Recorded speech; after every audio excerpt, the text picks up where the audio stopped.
नमस्कार दोस्तों, edu hub की ऑनलाइन क्लासेस में मैं विनम्रता पाठक आपके सामने दोबारा से उपस्थित हूँ और अपने चैप्टर के पदों को आगे बढ़ाने के लिए। तो आइए अगले पद का अध्ययन करते हैं।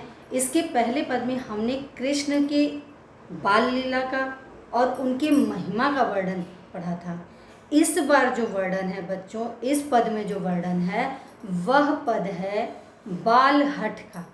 बच्चे जिद करते हैं अपने माता पिता से किसी भी काम को करने के लिए। तो यहाँ पर जो बाल हठ है वह कृष्ण द्वारा किस तरह से किया जा रहा है, आइए देखते हैं। तो पद क्या कह रहा है, सूरदास जी ने बहुत ही सौंदर्यपूर्ण वर्णन किया है और पद में क्या बताते हैं, मैं अपनी सब गाय चरई हूँ। कृष्ण जी क्या कह रहे हैं अपनी माता से, मैं अपनी सब गाय चरई हूँ, प्रात होत बल के संग जय हूँ, तेरे कह न रहे हूँ। ग्वाल बाल गायन के भीतर नैकहु डर नहीं लागत, आज न सोमो नंद दुहाई, रैन रहोंगो जागत। और ग्वाल सब गाय चरे हैं, मैं घर बैठा रही हूँ, सूर श्याम तुम सोई रहो, अब प्रात जान में देहूँ। यानी क्या कह रहे हैं कि हे माँ, मैं अपनी गायों को चराने जाऊंगा। क्या, मैं अपनी सब गाय चरे हूँ, यानी मैं अपनी गायों को चराने जाऊंगा। प्रात होत बल के संग जई, यानी प्रातः काल होते ही, सुबह होते ही मैं बलराम भैया के साथ जाऊंगा। तेरे कहे न रही, यानी तुम्हारे रोकने पर रुकूंगा नहीं, अर्थात तुम मुझे जाने नहीं देती हो। सभी बच्चे गाय चराने जाते हैं और तुम मुझे जाने नहीं देती हो, तो मैं बलराम के साथ कल गाय चराने जाऊंगा, तुम्हारे रोकने पर रुकूंगा नहीं। ग्वाल बाल गायन के भीतर नैकहु डर नहीं लागत, यानी जब ग्वाल बाल यानी जो सारे बच्चे होते हैं, जो ग्वाल हैं, गायों को चराते हैं, तो ग्वाल बाल और गायों के बीच में मुझे बिल्कुल भी डर नहीं लगता। यानी मैं डरूंगा नहीं, मैं गाय चराने जाऊंगा, मुझे वहाँ बिल्कुल भी डर नहीं लगता। आज न सोमो नंद दुहाई, बच्चों कितनी बड़ी जिद है देखिए कि आज न सोमो नंद दुहाई, यानी नंद बाबा की कसम खा के कहता हूँ कि आज मैं सोऊंगा नहीं। सोने का मतलब उन्हें ये लगता है कि मैं सो जाऊंगा तो मैया मुझे जगाएगी नहीं और मैं गाय चराने नहीं जा पाऊंगा। क्या कह रहे हैं, नंद बाबा की सौगंध खाकर कहता हूँ कि आज मैं सोऊंगा नहीं। रैनी रहूँगो जागत, यानी पूरी रात जागता रहूँगा। रैनी रहूँगो जागत, यानी पूरी रात जागता रहूँगा। ग्वाल बाल सब गाय चरई हैं, ग्वाल बाल यानी जो मेरे सखा हैं, ग्वाल बाल जो मेरे सखा हैं वो सारे गाय चराएंगे, मैं घर बैठा रहूँगा। अर्थात सभी गाय चराने जाते हैं, आप मुझे नहीं जाने देती, तो मैया मैं घर नहीं रहूँगा, मैं जाऊँगा, मैं गाय चराने जाऊँगा। और ये क्या बात हुई कि सारे बच्चे गाय चराने जाते हैं और मैं घर बैठा रहता हूँ। ये जिद है बच्चों भगवान की, बाल रूप की। भगवान सब कुछ जानते हैं, लेकिन बाल रूप में वो किस तरह से मैया से जिद करने बैठे हैं कि नहीं मैं गाय चराने जाऊंगा। क्या कह रहे हैं, ग्वाल बाल सारे गाय चराने जाते हैं, मैं क्या घर बैठा रहूँगा, मैं नहीं बैठूंगा, मैं भी जाऊंगा। सूर श्याम तुम सोई रहो। फिर माता क्या कहती हैं उनसे कि हे भगवान, सूरदास जी क्या कहते हैं कि हे बच्चे अब तुम सो जाओ, सूर श्याम तुम सोई रहो, अब रात जान मैं देहूँ। जब कृष्ण की सारी बातें माता सुन लेती हैं तो क्या कहती हैं कि हे श्यामले, हे कृष्ण, हे मेरे पुत्र, तुम सो जाओ, मैं तुम्हें प्रातःकाल जाने दूंगी। ऐसा नहीं है कि नहीं जाने दूंगी, तुम सुबह गाय चराने जाना। अर्थात बच्चों इस पूरे पद में कृष्ण ने अपनी जिद को मनवाने की बात की है, यानी हठ किया है माँ से कि मैं गाय चराने जाऊंगा और तुम मुझे रोकना मत। यानी वो बच्चा समझ के मुझे मत रोकना, मैं वहाँ गायों के और ग्वालों के बीच में डरता नहीं हूँ, मैं अवश्य जाऊँगा और मैं रात भर सोऊंगा नहीं। तो जब इस तरह की बातें भगवान कृष्ण करते हैं तो माता ने कहा अच्छा तुम सो जाओ, मैं तुम्हें गाय चराने के लिए ज़रूर भेजूंगी। तो काव्य सौंदर्य क्या कहता है बच्चों, इसका भाषा ब्रज है, शैली मुक्तक है, गुण माधुर्य है, रस वात्सल्य है, यानी बच्चे की जो जिद है वह वात्सल्य रूप को वर्णित करती है। छंद गेय पद है, यानी जिसको हम गा सकते हैं। अलंकार बच्चों हैं अनुप्रास, रैनी रहेंगो में र वर्ड की आवृत्ति हुई है, ग्वाल बाल में ल वर्ड की आवृत्ति हुई है और सूर श्याम में स वर्ड की आवृत्ति हुई है। तो इन वर्डों की आवृत्ति बार बार होने से यहाँ अनुप्रास अलंकार है। अब आइए देखिए अगला पद क्या कहता है। आगे देखिए बच्चों, कृष्ण जी ने इसके पहले जो पद था उसमें तो जिद की कि मैं गाय चराने जाऊंगा, लेकिन इस पद में क्या कह रहे हैं कि मैया मैं वन में नहीं जाऊंगा, मैं गाय चराने नहीं जाऊंगा। अब ये क्या बात हुई, पहले तो जिद करते हैं, दोबारा फिर जिद करते हैं। अब पद में क्या कह रहे हैं देखिए, मैया हौ न चरह हौ गाई, मैया मैं गाय नहीं चराऊंगा, मैया हौ न चरह हौ गाई, सिगरे ग्वाल घिरावत मोसो मेरे पाई पिराई, जौन पत्याही पूछ बलिदाऊँ अपनी सौह दिलाई। देखिए मतलब कितनी चतुराई से माता को बता रहे हैं और क्या कह रहे हैं, जौन पत्याही पूछ बलिदाऊँ अपनी सौह दिवाई, यह सुनी माई जसोदा ग्वालिनी गारी देत रिसाई, मैं पठवती अपने लरिका को आवे मन बहराई, सूर श्याम मेरो अति बालक मातहि मारत ताहि रिंगाई। अब माता क्या कहती हैं, कृष्ण जी की शिकायत जब सुनती हैं, कृष्ण आकी शिकायत करते हैं माँ से, तो वो गुस्सा होती हैं, गुस्सा होके ग्वाल बालों को भला बुरा कहती हैं, गाली देती हैं। क्या कह रहे हैं कृष्ण, अब इनकी बात को सुनिए। मैया हौ न चरह हौ गाय, माता मैं अब गाय चराने नहीं जाऊंगा या मैं गाय नहीं चराऊंगा। सिगरे ग्वाल घिरावत मोसो, ये जो सारे ग्वाल बाल हैं सभी अपनी गायों को मुझसे घिरवाते हैं, यानी इधर दौड़ते हुए उधर दौड़ते हुए, यानी मेरी गाय को घेरो। घेरो का मतलब कहीं दूर तक गाय न चली जाए। क्या कह रहे हैं, सिगरे ग्वाल घिरावत मोसो, सभी ग्वाल बाल मुझसे ही अपनी गायों को घिरवाते हैं, अपनी सौ और मेरे पाँव पे, यानी इधर उधर दौड़ते हुए माँ मेरे पैरों में दर्द होने लगा, मेरे पैर दुखने लगे हैं। जौन पत्याही पूछ बलिदायों, यानी अगर तुम्हें मेरी, पत्याही का मतलब होता है बच्चों विश्वास होना, अगर मेरी बात पर विश्वास नहीं है या मेरी बात नहीं मान रही हो तो बलदाऊ भैया से पूछ लो। और कैसे पूछो, अपनी सौह दिवाई, यानी पहले अपनी कसम दिलाओ फिर उनसे पूछो कि बलदाऊ जो कान्हा कह रहा है वह सच है या नहीं, यानी ग्वाल बाल इसे परेशान करते हैं या नहीं, पहले अपनी कसम दिलाओ बलदाऊ भैया को और फिर पूछ लो। अर्थात उनको ये भी डर था कि कहीं ऐसा ना हो कि बलदाऊ भैया गलत बताएं या वो सही माँ को न बताएं, इसलिए कह रहे हैं पहले अपनी कसम दिलाओ और फिर उनसे पूछो कि मैं सही बोल रहा हूँ या नहीं, ये ग्वाल बाल मुझे परेशान करते हैं या नहीं। अगली पंक्ति है, यह सुनी माई जसोदा ग्वालनी गारी देत रिसाई, माता यशोदा को गुस्सा आ जाता है और वह ग्वाल बालों को गाली देने लगती हैं, यानी भला बुरा कहने लगती हैं, गुस्सा होने लगती हैं। मैं पठवती अपने लरिका को, यानी मैं अपने बच्चे को, लरिका मतलब बच्चे को, पठवती मतलब भेजना, मैं अपने बच्चे को वहाँ मन बहलाने के लिए भेजती हूँ कि वह जाएगा, थोड़ी देर मन बहलाएगा और फिर आ जाएगा।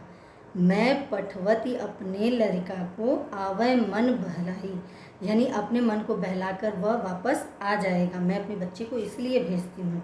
सूर श्याम मेरो अति बालक, यानी सूरदास जी क्या कहते हैं कि मेरा सांवला सा, मेरा छोटा सा बच्चा, ये सारे ग्वाल बाल तो उसे मार डालेंगे, रिझा रिंगाई मतलब उसे परेशान करके इधर उधर दौड़ा कर मार, रिंगाई का मतलब दौड़ाना, रेंगना, रेंगना एक शब्द है, रेंगना को ब्रज भाषा में रिंगाई कह दिया गया है। तो क्या कह रही हैं कि मेरे छोटे से बच्चे को ये दौड़ा दौड़ा कर मार डालेंगे, अर्थात माता भी ये निश्चय कर लेती हैं कि अब हम अपने बच्चे को गाय चराने के लिए नहीं भेजेंगे, नहीं तो ये ग्वाल बाल उसे परेशान करके मार डालेंगे।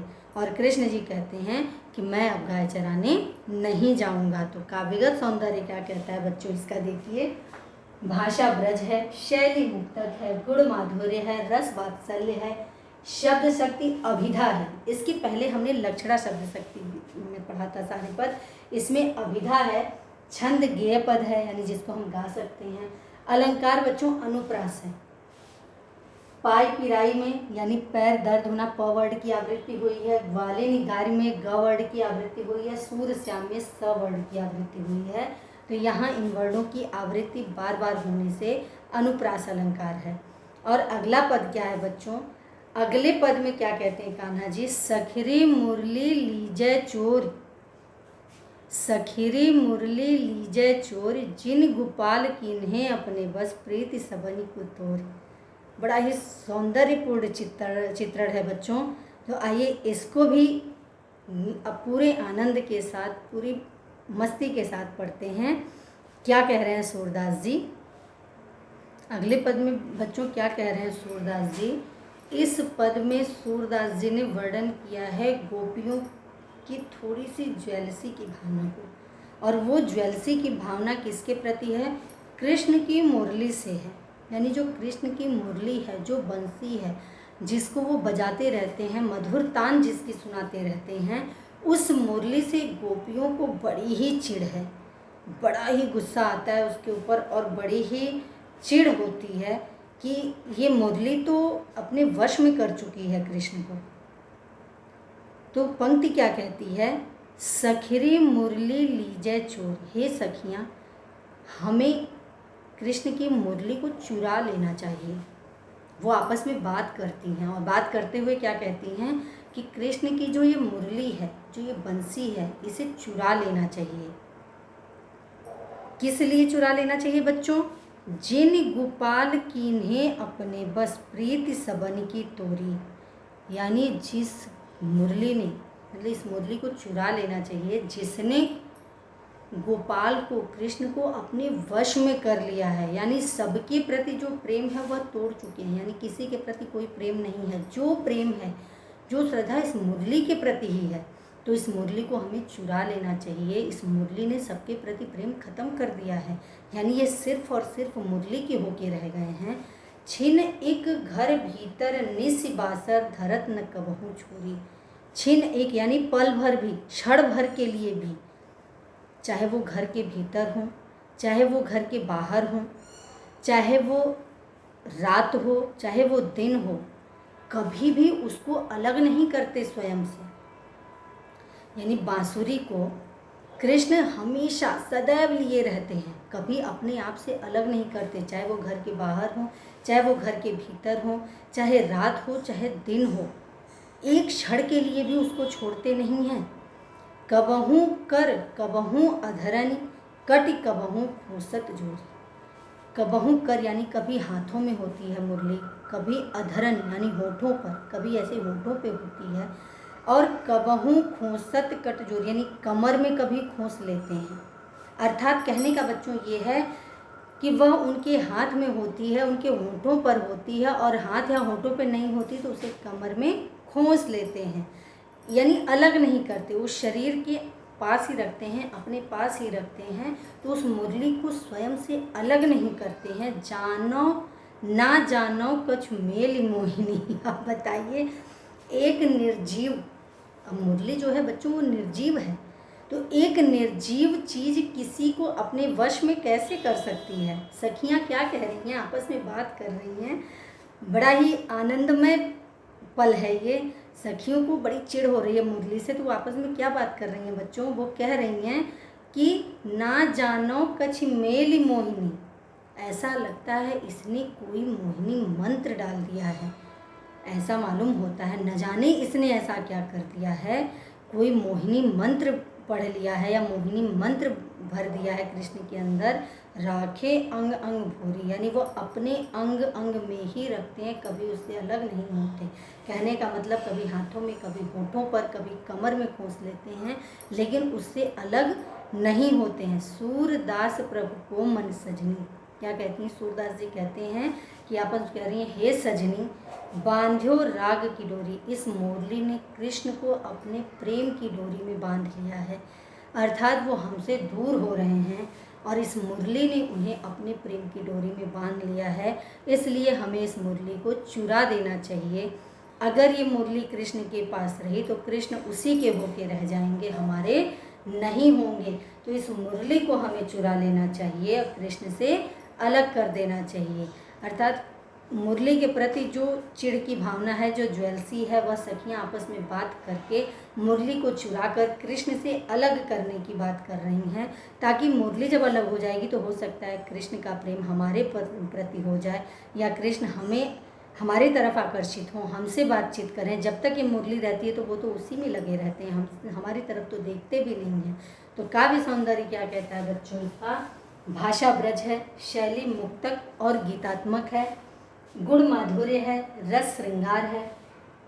श्रृंगार रस का वर्णन के श्रृंगार का मतलब होता है बच्चों, जो श्रृंगार रस है उसमें नायक नायिका के प्रेम का वर्णन है। वह संयोग में भी होता है, वियोग में भी होता है। संयोग वियोग का मतलब मिलन के रूप में भी होता है और बिछड़ने के रूप में। तो यहाँ गोपियों का प्रेम जो कृष्ण के प्रति है वह मुरली की वजह से वियोग के माध्यम से हो रहा है। तो श्रृंगार रस का वर्णन है। छंद गेय पद है, यानी गीतात्मक गा सकते हैं इसको। शब्द शक्ति लक्षणा है बच्चों। अलंकार है, अनुप्रास, पुनरुक्ति, प्रकाश और रूपक। कैसे है बच्चों अलंकार? देखिए इसमें पंक्तियाँ देखिए, पंक्तियाँ क्या कह रही हैं? कबहूँ कर कबहूँ मेली मोहिनी में क और म की आवृत्ति बार बार हुई है, इसलिए अनुप्रास अलंकार है। अंग अंग, अंग अंग शब्द की आवृत्ति बार बार हुई है, इसलिए पुनरुक्ति प्रकाश अलंकार है। राग की डोरी, यानी प्रेम रूपी जो डोरी है, राग की डोरी, इसमें रूपक अलंकार है। तो बच्चों उम्मीद करती हूँ आपको तीनों पद बड़े अच्छे से समझ में आ गए होंगे। तो आइए अगले पद में, अगले वीडियो में मिलते हैं और उसका भी आनंद लेते हैं। धन्यवाद।